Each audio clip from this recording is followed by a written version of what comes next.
Good evening. It is 8:47 on a Tuesday night. Welcome to my kitchen. You can't see it. And we've got new shutters. They look fantastic. I hope you're having an amazing week. I hope you're looking forward to your Wednesday. I hope your body's feeling strong and healthy. Um, yeah, I hope it's all going well. My kids just got to sleep. It's a challenge getting young Harry to sleep. He likes to play. I've been told I need to smile more, so here goes. Here you go. Good. Smiling. Oh, that's out of the way. So let's get ourselves started up. As always, we have to make sure we're feeling good and we have to make sure no joints hurt. And just to reiterate that warning, there's some of you guys that I haven't worked with before. So if you're used to a knee injury, but it's getting worse, stop doing the thing. If you had a pre-existing back injury, but you're noticing an exercise, stop doing the thing. Your body is a finite resource and it will run out. And if it's already an injured body part, it will get worse. No one ever fixes an injured body part by training the exercise that makes it worse. And there's more complexity to that, but basically talk to me if anything's hurting. Right, let's get warmed up. I want 2 sit-ups, 10 cycles, which is a boot camp staple, 2 and 10. 2 Jane Fondas, which is where you do the bridge, move it up and down, and then do that for 20 rounds. This is a very standard boot camp warm-up. So if any of you at home who've never done our program think, oh my God, they're flipping tires into the driving rain. We're not. We're doing things like this. It's healthy, it's controlled, and it's safe. And it's fitness while lying down. It's not a bad thing. So start on this. Give me 20 rounds. If you're doing a longer workout, you want to do 30 rounds, that's fine, but there's better things in this workout to focus on this. So pause that video. We will find frame 2. So this is a core drill. Right, let me just get out of the way. Look at that. So in case you don't know these things, this is a front hover, elbows and toes, or elbows and knees, that's okay, for 20 seconds or 60 seconds. And onto your right-hand side, arm out, locking your body sideways, either resting on your knee or the side of your ankle. That's for either 20 or 60 seconds. And then left-hand side hover, 20 or 60 seconds. And then jog on the spot, 50 fast steps. Now, there are, as always, ways to make this tougher and ways to make it easier. So first and foremost, using knee options and all holds is a great idea to make it easier. Make it harder, do the 60s and take out the jog. Remove the jog. The jog is there for recovery. I mean, there's a fitness benefit, obviously, to that, but the jog is there to take the pressure off your core so you can start again. Ideally, in theory, you can rotate through all these body parts, through the front, right-hand side, left-hand side, and there's recovery built into that if you're conditioned enough to do it. So try that out. If you're feeling really tough, front, right hand, left hand, but if not, use that jog for recovery. As always, backs and shoulders, be careful with, and next 2 on the hover. How many rounds? Look, that is very much how long a piece of string question. If you're a shit hot athlete, I'd like to see at least 10 rounds of this on the 60. If you're a beginner, 4 rounds on the 20, nothing wrong with that. Enjoy it. Enjoy the different muscles that you use. We don't see a lot of side hovers in the world these days, but they are a valid and wonderful exercise. Good time to pause, hit it now. And we will go to slide 3. This is a fun one. So basically it's a big fitness rotation. 40 steps on the spot, squat hold for 20 seconds. 40 steps on the spot, Jane Fondas for 20 reps. 40 steps on the spot, half push-up hold for 10 seconds. That's where you start on the top of a push-up, you lower yourself so your arms are bent and you're halfway down to the ground and you hold that for 10 seconds. Making sure you're breathing. A lot of people on short holds that are hard holds will hold their breath. It's a great way to get hemorrhoids and potentially give yourself an aneurysm. Best thing to do is breathe. Even if you don't believe me, look up powerlifters bleeding during reps. That's a great laugh. That Russian guy had a hemorrhage out his nose.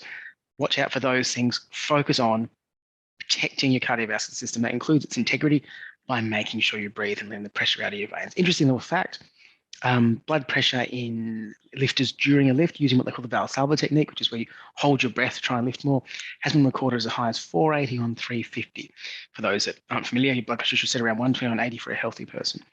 We don't want to replicate that in our bodies. That's not a good idea. So run through this routine, unlimited rounds, go crazy AF, that's go crazy and fit. I love routines like this. I think they're fun. I think they're fast. I think they give you something to do. I think there's enough change in there that you don't get bored. So I try and knock the whole thing out for 10 rounds, personally, if not more. It's fun once you get in the zone on a routine like this, because there's a nice balance between all the different muscle groups being operated. There's no real reason why you have to stop. It's kind of like going for an interesting version of a jog. Anyway, pause that video now. Take as long as you want. Come back to me for the fourth frame. I should call it more interesting. This is a good one. So Cossack walk forwards 10, Cossack walk backwards 10, making sure it's safe, and step back lunge 10 each side. So Cossack walk backwards, or sorry, forwards for 10. That means to squat down in a nice low squat and then walk. And not rotate, walk your leg underneath you while you're squatting in a low position. Really hard to do well. As long as you're doing it slowly, you shouldn't hurt yourself. So keep it slow and smooth.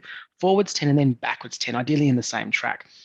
Making sure it's safe refers to making sure A, exercise doesn't hurt you, and B, that the space you're operating in has no trip hazards, has no walls crash into, has no roads you're about to walk on, nothing that's going to get you injured or killed, of course. No toddlers. Watch out for kids as they are a moving obstacle. They might not be there 1 second, the next minute they are. I have many in my house. Step back lunges. You've probably all done lunges. These are step back lunges, so named because you step back. That's right. 10 each side, not alternating. So do 10 solid on one side, so step back and hold up and down, 10 on your right-hand side, then 10 on your left-hand side. Now, if you're carrying a knee injury, and really any kind of knee injury, lunges are probably going to make it worse. So replace that, please, with squats, assuming they're okay, of course. But if you're feeling strong and healthy, these lunges are wonderful. Make sure they're nice and deep. If you're not sure about lunge technique or Cossack walk technique, hit me up. The reason this comes out early the day before is that you can message me and say, hey, I want to know about this. Hey, I want to know about that. And I'm a resource. That's what I'm for. Message me. I want you to know the exercises because I want you to be in this the long haul. Once you've knocked all that out, I want you to sprint.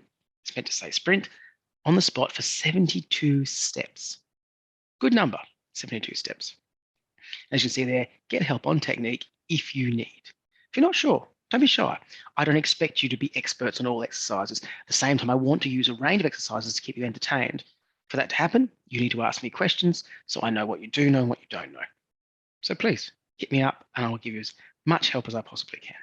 All right, pause there. Coming through to the next phase. We stretch. Stretching is wonderful. Stretching is great. Some of you don't think stretching does that much, but we do stretching. It's very important. Use a stretch routine that you like and just take your time with that. In our classes, obviously, we have stretches. We have a finite time frame to do them in because we are working in a schedule. We've got people to get home. If you're at home and you're not in a rush, take your time with your stretching. Enjoy it. Breathe through it. Use some yoga-esque breathing techniques and just nice long movements. Get a lot out of it. And following from that, using that as a bit of a relaxing thing into, you probably guessed it already, but just in case, meditate. Meditate. Meditate. We have a meditation video on this YouTube channel. Go there, use it, enjoy it. Look, meditation is a very effective tool for handling a lot of things. It's great for fitness, but it is wonderful for trying to balance out aspects of your life that, can be hard, like stress and tension. I know some of you are self-employed and not being self-employed. I'm aware of the burdens there. A lot of you are all parents. There's a couple of burdens there. Not the kids themselves, but definitely things that we have to do, such as fighting them to sleep at 9 o'clock at night. So use that meditation just to center yourself again and be strong for the coming day. Right, that's that workout for today. Please enjoy, please have fun.